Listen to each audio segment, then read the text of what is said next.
You cannot afford a celebrity. And here is the good news. You do not want one. Somewhere in your community there is a woman with 2,000 followers who runs local nature walks. And when she recommends something, people in her town actually do it because they know her, they trust her, and they can tell she means it. She is a micro-influencer, though she would probably laugh at the word. And for a small charity, she is worth far more than a distant famous face who charges a fortune and forgets you by Friday. This video is about working with these everyday ambassadors, the local, trusted, modestly followed people whose word genuinely moves others, and doing it warmly, honestly, and on almost no budget. It is one of the most underrated ways a tiny charity can reach new supporters through someone they already believe. One honest note first. This is educational content only. We are not affiliated with any platform, and nothing here is legal or financial advice. So check advertising and disclosure rules and anything else that matters with the official source. What a micro-influencer actually is. Let us start by clearing up the word, because influencer conjures images of glossy celebrities and expensive contracts, and that is not what we mean at all. A micro-influencer is simply an ordinary person with a modest but engaged following, often a few hundred to a few thousand people who has earned real trust in a particular corner of life. The local runner, the parent who blogs about family life, the community gardener, the small town photographer, the nurse who posts about well-being. They are not famous, and that is exactly the point. Their audience is small enough that they still reply to comments, still feel like a real person, and still command the kind of trust that fame quietly erodes. When someone like that speaks up for your charity, it does not read as an advert. It reads as a genuine recommendation from a friend, which is the most persuasive thing in all of marketing, and one of the very few things money cannot easily buy. Why small beats famous for charities? It feels counterintuitive. But for a small charity, a person with 1,000 engaged followers is usually worth more than a celebrity with 1,000,000. And it is worth understanding why. First, trust. People believe a recommendation from someone who feels like a peer far more than one from a distant star, who they assume was paid. Second, relevance. A micro-influencer's audience is often local or tightly focused, which means their followers are exactly the people your charity can realistically serve or recruit, rather than a scattered global crowd. Third, reachability. You can actually get hold of them, have a real conversation, and build a genuine relationship, whereas a celebrity is a wall of agents. And fourth, cost. Many will help simply because they care about the cause, especially a local one, so the whole thing can happen on goodwill rather than budget. Small is not a compromise here. For a charity, small is the advantage. You already know your best ambassadors. Here is the reassuring part. You do not need to go hunting among strangers, because your best ambassadors are almost certainly already connected to you. Start by looking at the people who already engage with you, the supporter who shares every post, the volunteer with a lively local following, the beneficiary who speaks openly about their experience, the board member who knows everyone in town.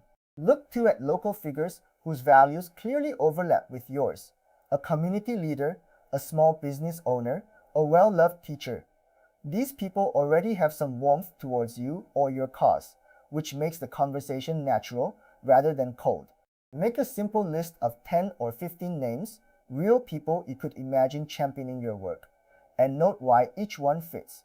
You are not casting a net into the ocean.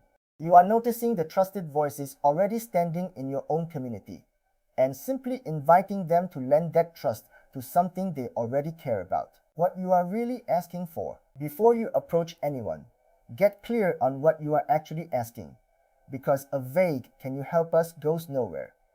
Decide on one specific, small, doable action. Would they share your fundraising campaign with their followers during one particular week? Would they come to an event and post a few honest photos? Would they let you interview them about why they support you? Would they set up a small fundraiser for their birthday? The clearer and smaller the ask, the more likely the yes, because people say no to open-ended commitments and yes to defined ones. Match the ask for the person too. A busy parent might manage one heartfelt post, while a keen supporter might happily do a whole campaign. And always frame it around the cause and their audience, not your targets. Here is how you could help these particular people, rather than here is what we need you to do for our numbers, making it effortless for them to help. An ambassador is doing you a favor, usually for free, so your job is to make saying yes and following through as effortless as humanly possible. The fastest way to lose a willing helper is to make helping feel like homework, so do the heavy lifting for them. Give them a short, friendly pack, a few facts, a link, one or two ready-made images, and some suggested words they can use or rewrite in their own voice. Offer draft captions, but always invite them to make it sound like them, because their authentic voice is the whole value. Tell them exactly when to post and what one link to include. Answer questions quickly and warmly. The easier you make it, the more they will do and the better it will look. And crucially, the more likely they are to help you again, because helping you felt light rather than like a second job they never signed up for. Ambassadors versus a one-off shout-out. There is a real difference between a single shout-out and an ongoing ambassador relationship, and the second is where the value compounds. A one-off post is nice. It brings a small spike of attention and then fades. But a genuine ambassador, someone who mentions you now and then over months, who turns up to things, who speaks about your cause because it has become part of who they are, brings something a single post never can, repeated, trusted exposure that builds familiarity over time. So while you should welcome one-off help gladly, keep an eye out for the people who might become more, the ones whose enthusiasm is real and who keep coming back. Nurture those relationships patiently. Do not treat ambassadors as a tap you turn on for a campaign and ignore in between. Treat them as friends of the charity. Stay in touch, share your news, thank them often, and let a few genuine, lasting partnerships grow slowly rather than chasing a constant stream of one-off mentions. Giving them a story, not a script. The most common mistake charities make with ambassadors is handing them a stiff corporate script and asking them to read it out, which destroys the very authenticity that made the person worth working with. If your ambassador suddenly sounds like your press office, their audience feels the change instantly and tunes out. So give them a story, not a script. Share the real human material, the person your work helped, the moment that moved you, the honest reason the cause matters, and then trust them to tell it in their own voice, their own way, to the audience they know far better than you do. Provide the facts and the boundaries. What is true, what must not be said, anything confidential, but leave the telling to them. The whole point of an ambassador is that they do not sound like an organization. Protect that. A slightly imperfect post in a genuine voice will always outperform a polished one that sounds like an advert. What you owe them in return. An ambassador relationship is a two-way street, and the charities that keep good ambassadors are the ones who give as well as take. You may not be paying them, but you can still make helping you feel rewarding. Thank them promptly and genuinely, publicly where they would like it, and privately always. Show them the difference their help made. Your post brought in 12 new supporters, because people love to know their effort actually worked. Give them things money cannot buy, a behind-the-scenes visit, a real connection to the cause, a heartfelt note from someone they helped. Celebrate them to your own audience, so the appreciation flows both ways. And never take them for granted or treat them as a free marketing channel, because the moment helping you starts to feel used rather than valued, they quietly stop. Generosity from you keeps generosity flowing towards you, and a well-thanked ambassador becomes a lasting friend of the charity. Staying honest and within the rules. Because ambassadors involve promotion, there are honesty and legal considerations you must not skip. And this is where a small charity has to be a grown-up. Advertising and disclosure rules in many places require that any paid or materially incentivized endorsement be clearly labeled as such. So if you give an ambassador money, free products, or other benefits in exchange for posting, that relationship generally needs to be disclosed to their audience. The specifics differ by country and platform and change over time. So check the current rules that apply to you with the official source rather than guessing. Beyond the letter of the law, hold to the spirit of honesty. Do not ask anyone to pretend an experience they did not have.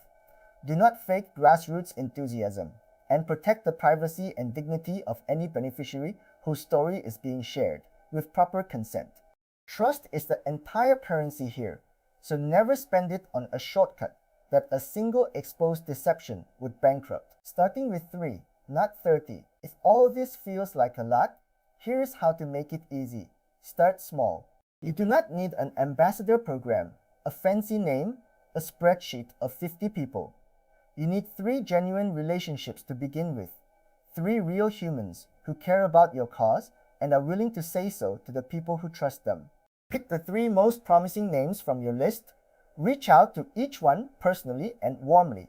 Not a mass email, but a real message, and make one small, clear ask. Support those 3 brilliantly. Make it effortless. Thank them generously. Show them their impact.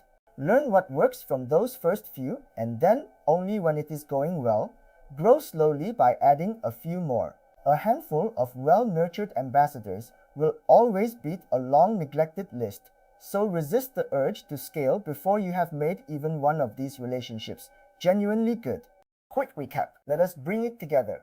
A micro-influencer is just an ordinary, trusted person with a modest, engaged following. And for a small charity, their genuine recommendation beats a distant celebrity because it carries trust, relevance, reachability, and almost no cost.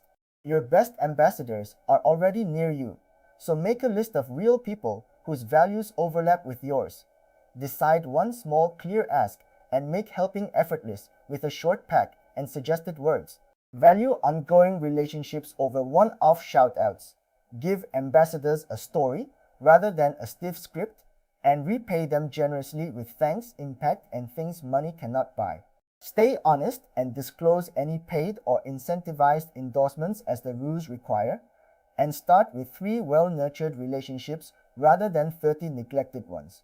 There is something rather lovely about ambassador marketing for a small charity, because it is built entirely on the thing you already have most of, genuine human relationships. You cannot outspend the big organizations, but you can outrelate them. Because a real person in a real community speaking honestly about a cause they love is more persuasive than any advert budget can buy. And it is a currency available to the smallest charity on earth. So here is your simple start. This week, write down 3 people who already care about your cause and have the trust of an audience you would love to reach. Then send just one of them a warm personal message with a single small ask. That one conversation is the whole thing in miniature. Remember that everything here is educational only. We are not affiliated with any platform, and nothing here is legal or financial advice. So check advertising and disclosure rules and anything important with the official source. If this helped, subscribe for more practical, honest charity marketing you can actually use, and take a look at the free written guide linked below. We will keep turning big, intimidating topics into calm, doable steps, one video at a time.